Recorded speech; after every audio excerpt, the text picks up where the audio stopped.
इसीलिए कहते सत्संग में जाकर समय काहे बर्बाद करेंगे, उस समय खेते पथार में लगाएंगे, दुकाने दौरी में लगाएंगे। यही बात सत्संगी के जीवन में होने लगे ना तो कहना ही क्या है। यही कहीं क्यों नहीं होता है? औरों को हुआ तब ना लिखा गया, औरों को हुआ तब ना बोला गया, हमारे जीवन में क्यों नहीं?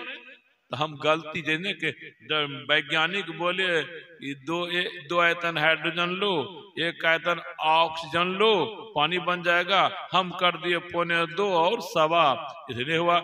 इसीलिए सत्संग करते हम आपका जीवन जैसा का तैसा। बिनु सत्संग विवेक न, विवेक नहीं हो रहा है। विवेक का क्या माना? जो चीज जैसी है उस चीज को वैसा समझ गए तो ठीक है। कबीर साहब बोले हैं पाप से लक्ष्मी घटे, कह गए दास पाप से लक्ष्मी घटे।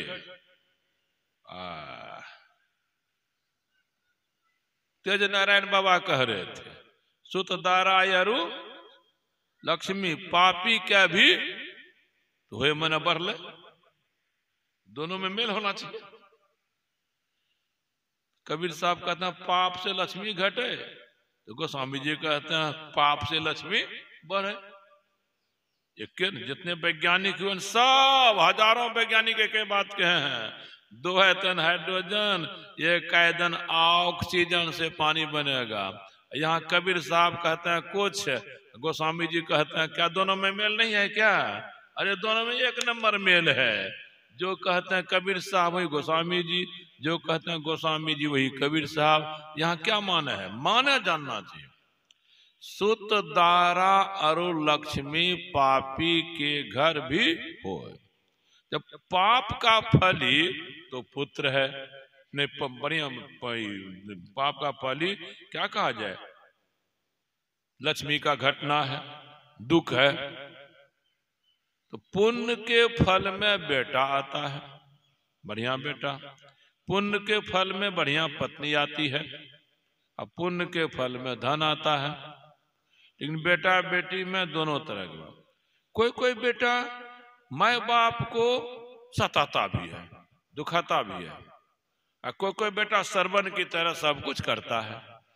तो कोई माँ बाप बोलते हैं हमको जो बेटा मिला है ना सरवन जैसा, बेटा की बोली से, बेटा के व्यवहार से किसी किसी का माँ का हृदय, बाप का हृदय जुड़ा जाता है, और किसी किसी बेटा की बोली व्यवहार से माँ बाप का हृदय दुखाता ही रहता है।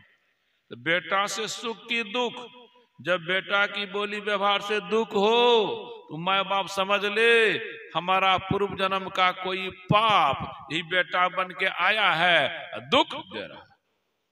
अगर बेटा बेटी की बोली व्यवहार से सुख हो वह माँ बाप जान ले आज उस माँ बाप का कोई पुण्य पूर्व जन्म का है, वो अनुकूल बेटा बन के आया है। किसी भी रूप में अनुकूलता मिलती है वह पुण्य का फल है, किसी भी रूप में प्रतिकूलता मिलती है वह पाप का फल है। पत्नियों ऐसा है अपने पति के लिए ऐसा व्यवहार बोली के प्राण तक दे देती है, और कितना तो प्राणों ले लेती है, जहरों पिला के मार दिया या कुछ ऐसा कर दिया, कैसे मुकदमा करके जेल में भेज दिया। ये तो पत्नी है।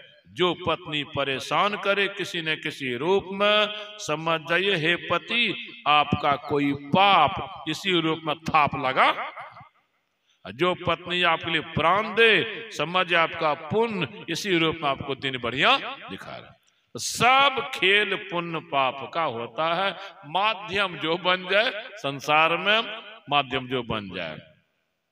तो हम ये कहना चाहेंगे सब बात को अगर बढ़िया समझना चाहते हैं तो सत्संग करना होगा।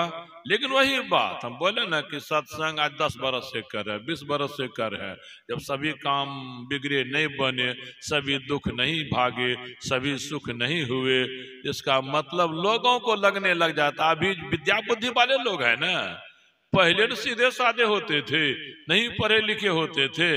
अब यह कहता दो हमारे दादा दादी भी सत्संगी हैं या थे, लेकिन दादा दादी ऐसे पिल गए बुझे समझे कुछ नहीं है, माँ बाप ऐसे पिल गए बुझे समझे नहीं है। पढ़ल लिखल है ये, तो पढ़ल लिखल है ठीक है, तेरे दादा दादी ऐसे पिल गए, नाना नानी ऐसे पिल गए, माता पिता ऐसे पिल गए, तुम नहीं पिलो, लेकिन बताओ ना जी, जब बोलते हो अच्छा भाग तो क्या माने होता है? बताओ ना जी, बोलते हो खराब भाग क्या माने है? बताओ ना जी, तुम्हारा काम बन गया तो क्या कारण है, बिगड़ गया क्या कारण है? खाली बोलबे करोगे? तो कहा ठीक है, हम बोलबे करेंगे।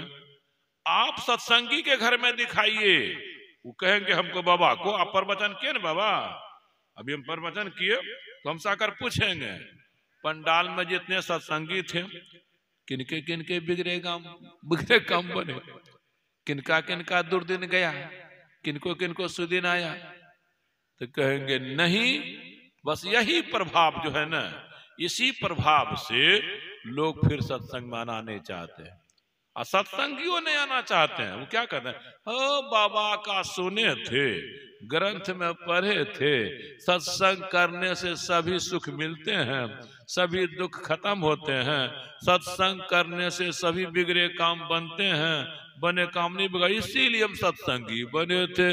लेकिन 10 बरस सत्संग करके देखे, कहाँ कोई लाभ। तब सत्संगी भी निराश रहता है, उदास रहता है, काम जब हेबे न करता है, हाँ हुआ तो एक बैठक चलेंगे, नहीं जाएंगे तो हम तो बाबा क्या कहेंगे, इस माने से भी लोग आते हैं।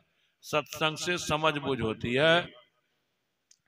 ये भी जो बात मैंने उठाई है, जो भी बात मानिए तो समझ कर मानिए, देखा देखे नहीं मानिए।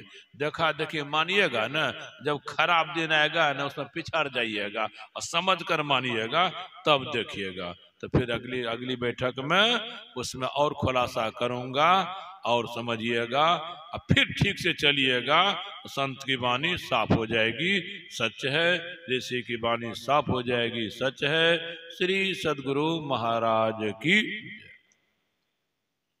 जांच नहीं किए, झूठ हुआ कि सच? झूठ हुआ। ऐसी चोट लगी हृदय में, जिस पत्नी के लिए मैं क्या नहीं करता, वह पत्नी देखो जहां झूठ नहीं बोलना चाहिए वहां दिल फट गया।